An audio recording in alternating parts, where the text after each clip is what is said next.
energetic, passionate, and savvy. Gouche Live, brought to you by the good people at the Hockey News and Sports Illustrated. And now, ladies and gentlemen, the Gouche.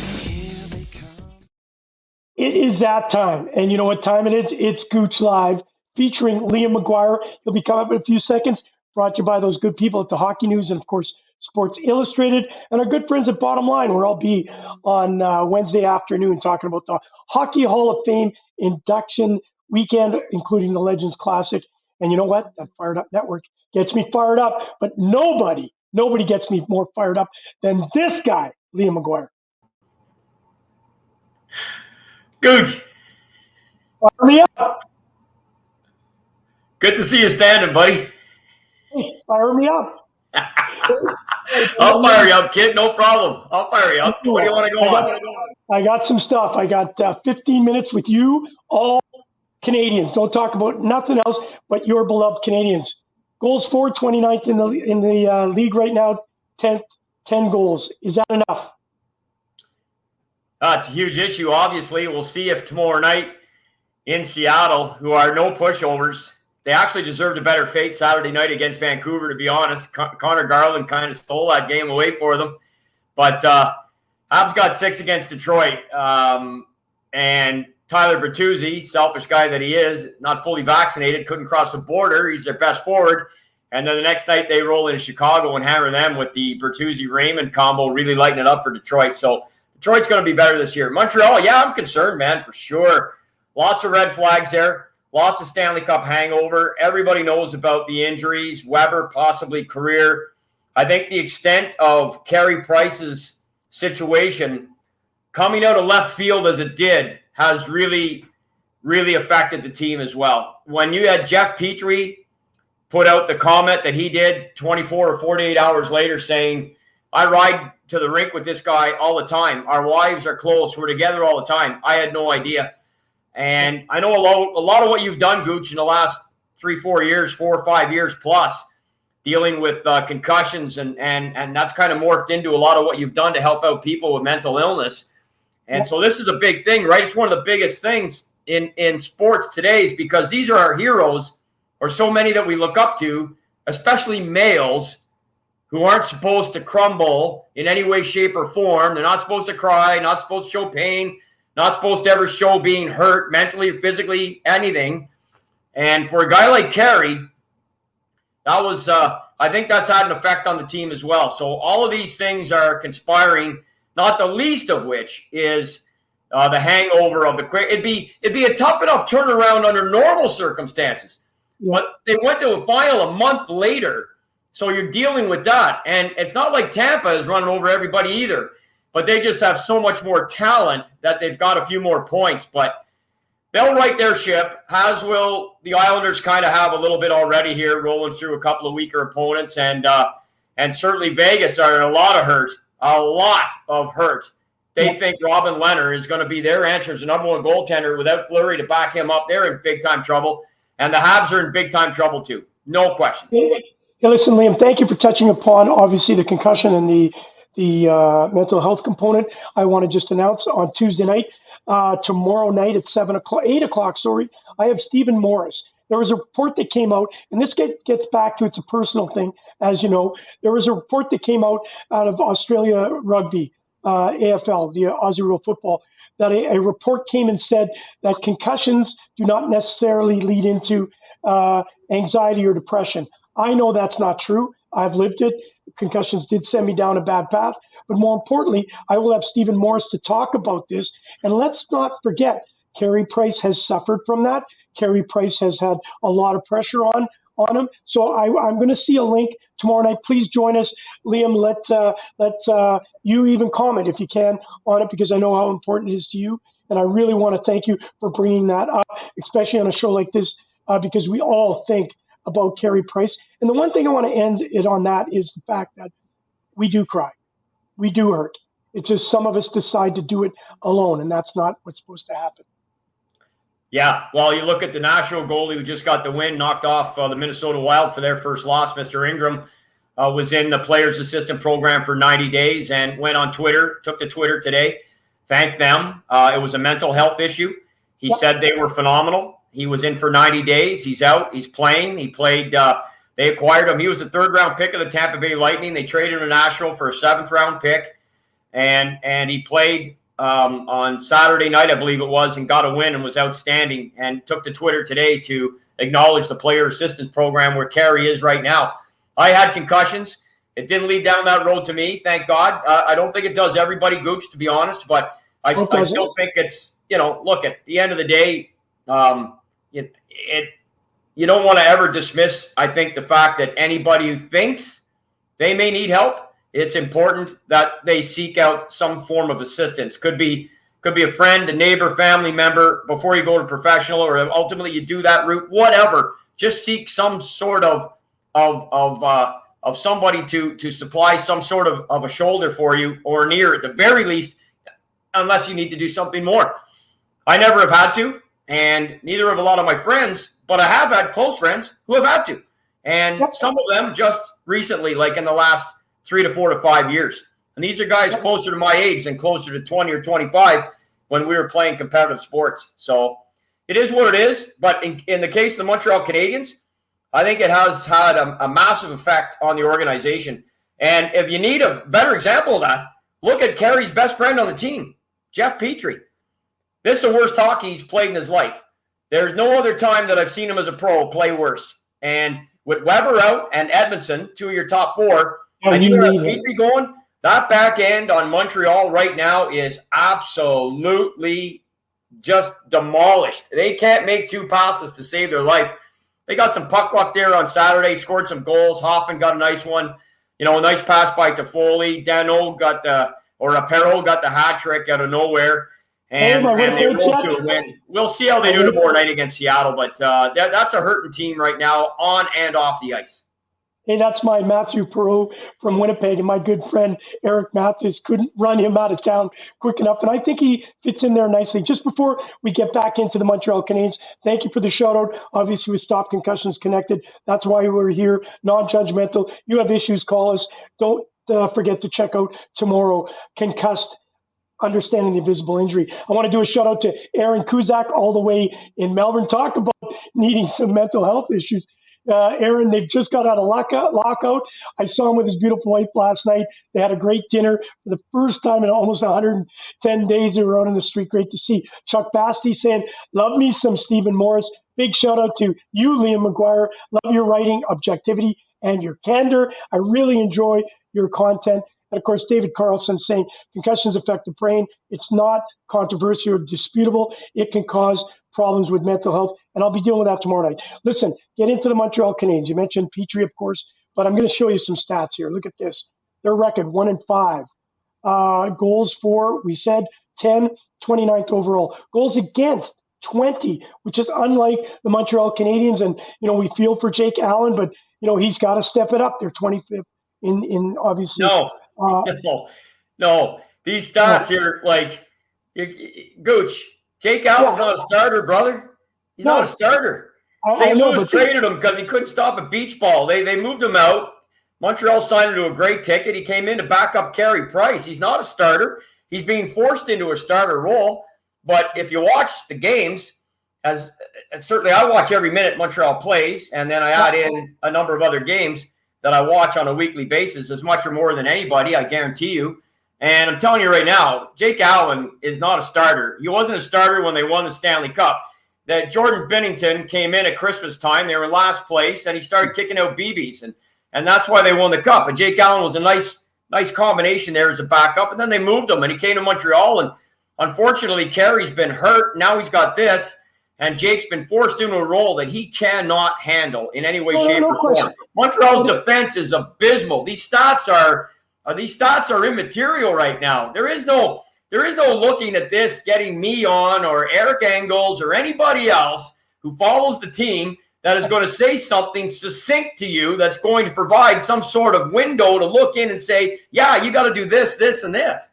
That's not the way it's working right now. You got Stanley Cup hangover, beaten up on and off the ice. The defense can't make 2 passes. The forwards are mentally drained from going to the final. They're trying to find it. Caulfield, Suzuki, these guys are elite players, and they will be for a long time.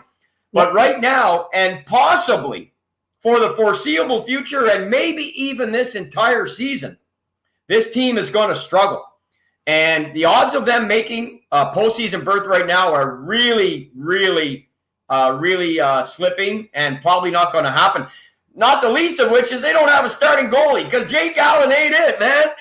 No, and I do not disagree with you. However, it's what you've been dealt with, and you have to try and work around it, of course. And I'm certainly not going to throw the Montreal Canadiens under the bus. I was absolutely thoroughly impressed with what they did last year. They deserve to be where they are. They've been dealt some pretty hard cards. There's no question. With Shea Weber not back there, absolutely 100%. But there has to be some optimism. And the optimism is this. As bad as they are, they do have a team that can do some damage. They may not make the playoffs, but very similar to Ottawa Senators, they do have an opportunity to get back into it and beat some teams that are going to take them lightly. I don't believe you can take the Montreal Canadiens lightly. I think they're going to play with an edge now. I think they're behind the eight ball. And that's my point to you, is that no way am I thinking they're returning to the playoffs this year, but I would not count them out of being a team that's going to reckon with down the line when the points are needed by teams that need it. I believe there's enough firepower on the Montreal Canadiens to do that. I think under normal circumstances, as I said to you, I don't think we had actually come on the air yet. I had them penciled in as a battle for fourth in the Atlantic with a healthy Weber and Price. So with them out, and now we've seen the start, we've seen the ramifications now with our own eyes of something we've seen for decades, the Stanley Cup hangover. And in Montreal's case, and Tampa's, and the Islanders, and Vegas, it's been such a quick turnaround because the season was extended a month, as we all know, because of the COVID scenario. So they are reeling. They are playing very, very, very poor hockey. I don't expect that to turn around on a dime here because they waxed Detroit with the other night. Although I'm waiting to see. Sometimes you know this, Gooch. You played pro, so you know about the value of an extended road trip, which they're now going on. Get them out of the city. Get them together. Get them focused. They're coming off a nice win, and maybe they can build on that and pick up some points here and get some guys going.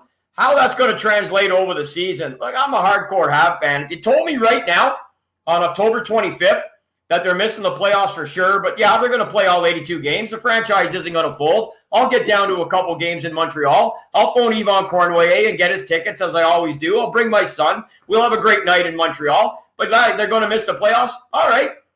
So be it. You know, that's the price they're paying for going to the final last year, not having a strong enough roster to really get her going this year on the quick turnaround, and then being decimated by injuries.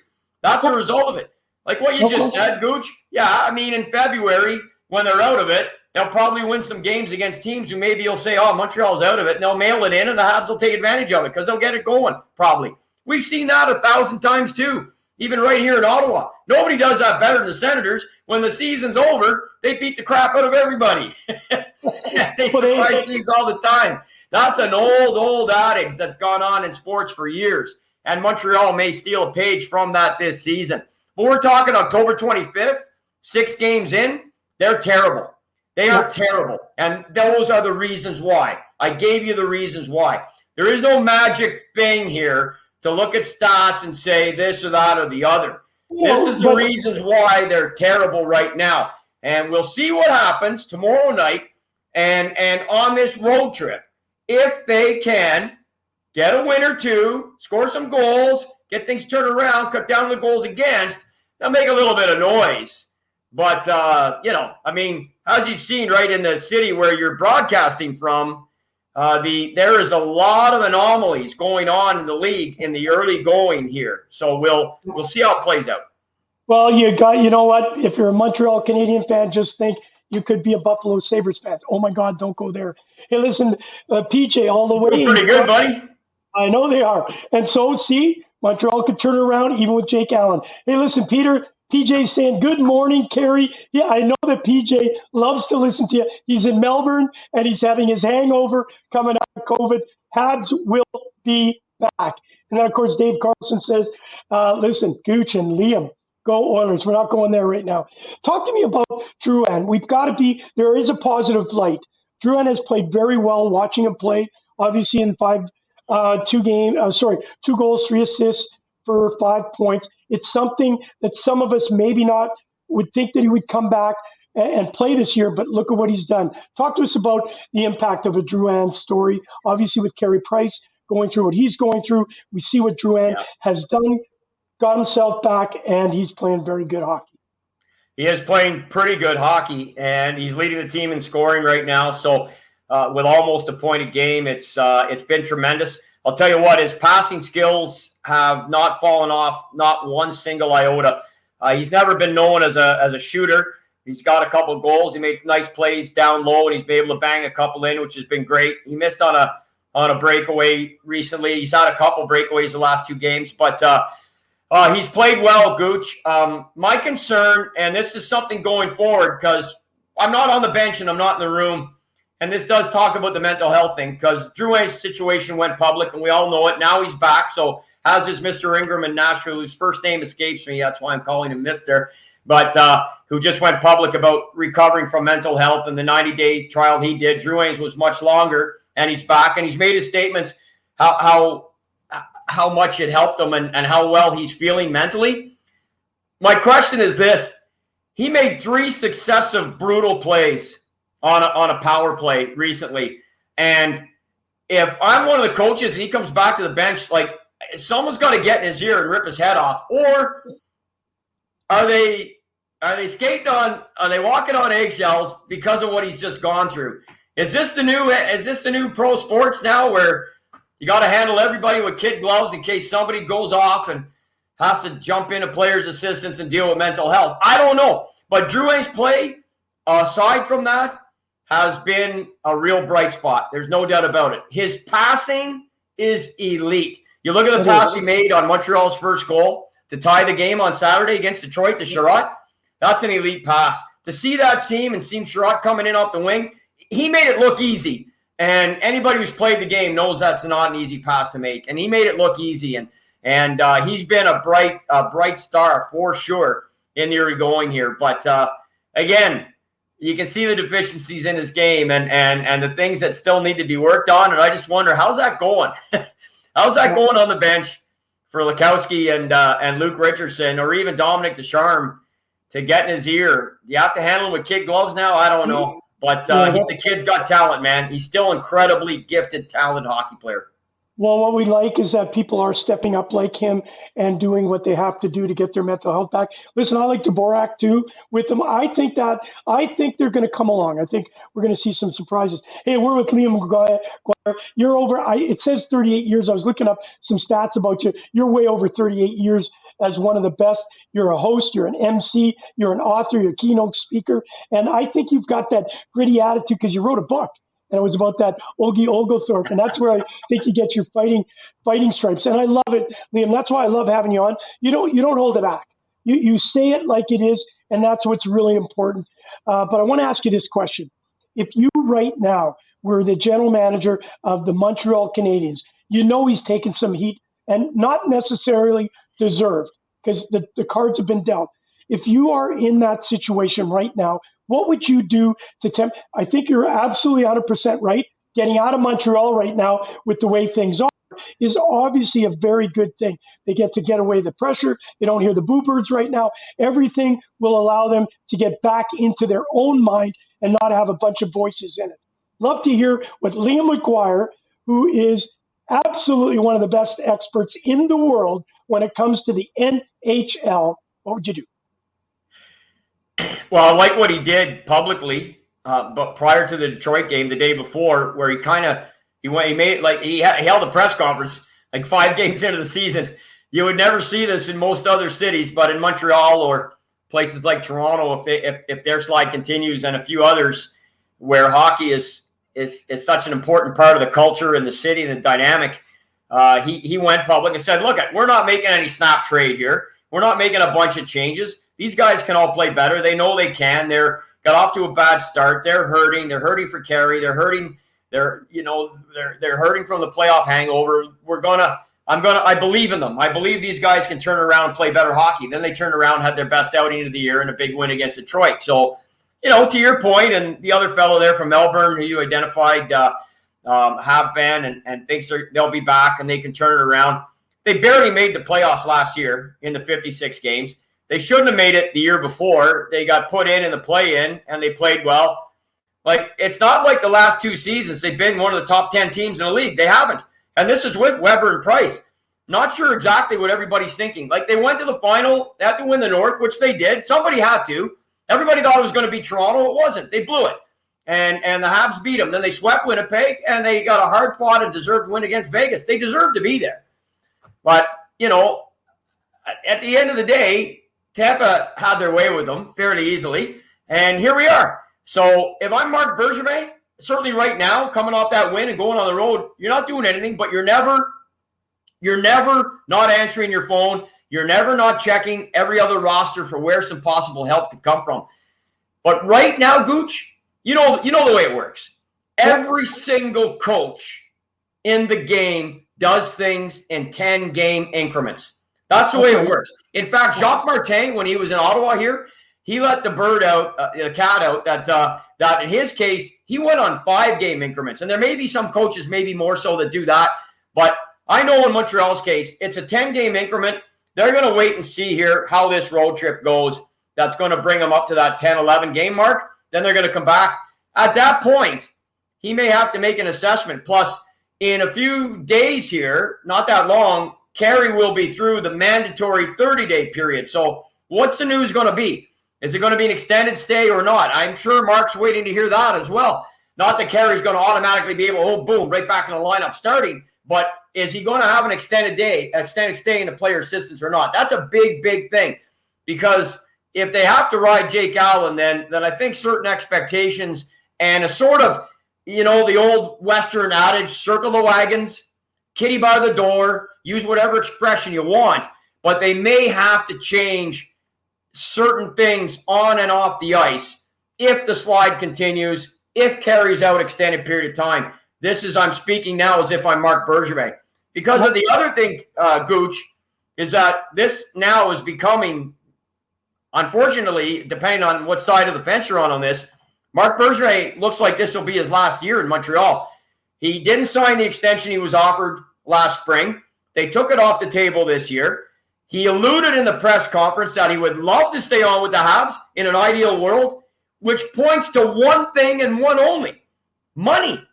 They are obviously not on the same page as to what he should be paid as a GM for him to sign that extension. He's been there 10 years.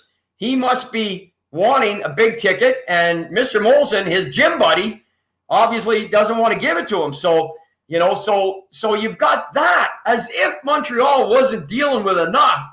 They're dealing with the fact that they may have, on paper, a lame duck general manager. But right now, Gooch, he's not doing anything. He's going to wait till his road trip's done, get through the 10-game increment, and assess at that time. Well, and we knew, you've been here long enough doing this, that is the situation. By him not signing that deal, now it's pulled off the table. It'll be a wait and see, and that is not good for the Montreal Canadiens. Hey, I love it that you don't wear rose-colored glasses. You don't bleed blue and white on this blue, white, and red story. You are honest to a fact, and I love that about you. Listen, I want to say to you, can't thank you enough. We're going to get you on more this year. I just love your personality. I love your honesty. I love your passion. And you don't know it yet, but we're going to be doing some things together. Once we get Team Canada 72 all lined up, I got some things that are happening. Liam Maguire is my first guy that's going to come along with me on a host as we do a couple things. I'll leave it at that. And secondly, you will be doing some things with the Gooch when we take our Slapshot golf tournament across Canada. As soon as we get everything in order, you and Olgie will be having some fun with the boys from Slapshot. Liam Maguire, we love you. Love you too, Gooch. Always a pleasure, buddy. Miss you, man. Thanks for having me on. I'm available pretty much anytime you ask, and always happy to do it.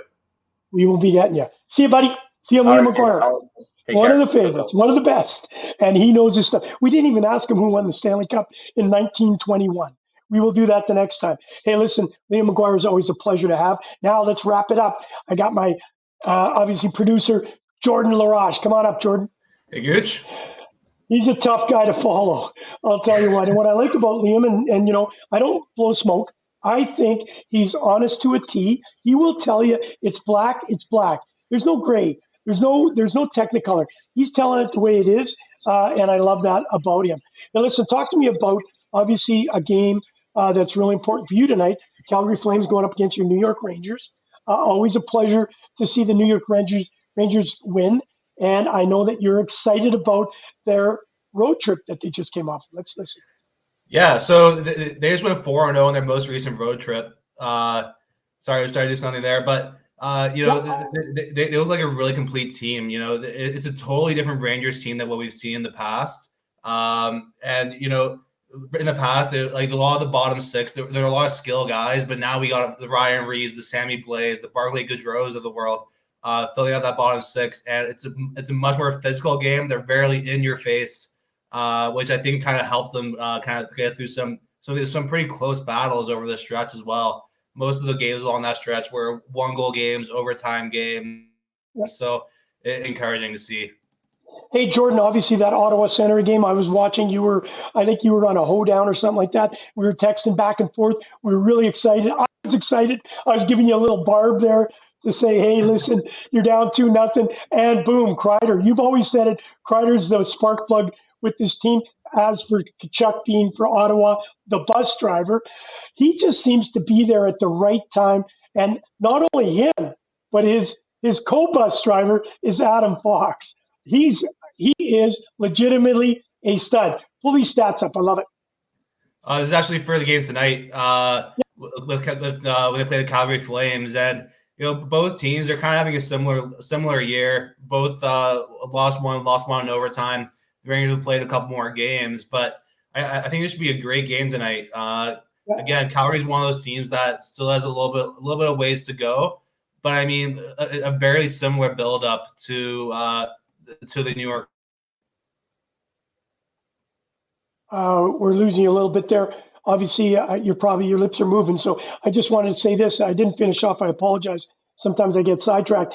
The Ottawa Senator game. I loved the game by the Ottawa Senators. Kreider scores, and it just showed the dominance of the New York Rangers. Obviously, they winning 3-2. Those are really important games. When you're on the road, you're down and out basically. I think there was 6 minutes to go, and the Rangers just completely bought in and took over, even though Murray got hurt and Forsberg, it wasn't certainly Forsberg's fault.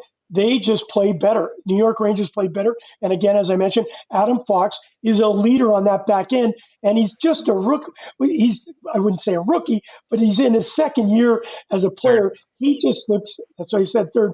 He just looks, we don't count the COVID. That's not a year for me. That's a give me.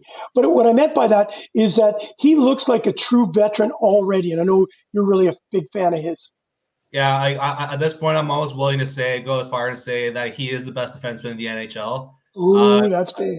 Maybe it's a bit of a bold take, but I mean, if you just watch this guy play, the way he commands the puck, he slows everything down. Everyone comes down to his level. And I heard someone kind of analyze his game over the weekend, and it's impossible to forecheck him. I mean, he knows exactly what you're going to do, and he throws in a couple head fakes, a couple body fakes, and it just throws everyone off, and boom, he's going off in the other direction. So he's one of my favorite player to watch this year.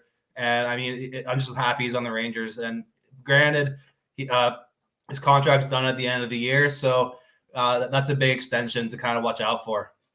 Hey, listen, we know you bleed blue and white and red for the Montreal Canadiens, as does Liam, but your team happens to be the New York Rangers. So when you do the color scheme, I don't know what you'd say. You say when you're, I guess, a Montreal Canadian fan, it's red, blue, and white. Red, white, blue. And then I guess for the New York Rangers, it's blue, red, white. I love that smile. That means he's stuck in outer space. Hey, listen, I want to go to, obviously, tonight's game. This is a big game, moving off the New York Rangers and going to the Toronto Maple Leafs. This is a big, big game. It's a show and tell. It's basically, we all know what happened the other night, 7-1 loss. They're going into Carolina, who is absolutely on fire. They're playing a goaltender who has lots to prove and lots to show that they made a big, big mistake by letting him go. Frederik Andersen, he's playing incredible. 4 wins in his last 4 games, 1.75 goals against average, 9.44 save percentage. Talk to me about the effect. You're a goaltender. Is this a situation where Freddie Anderson is going to be able to get rid of all the nerves and be able to hold it together? There are the numbers, look fantastic. Talk to me as a goaltender. What is going through Freddie Anderson's mind right now? I mean, a lot of things probably, because I mean, going from a team like Toronto to Carolina, where Toronto gets a lot of the spotlight, and you're almost constantly.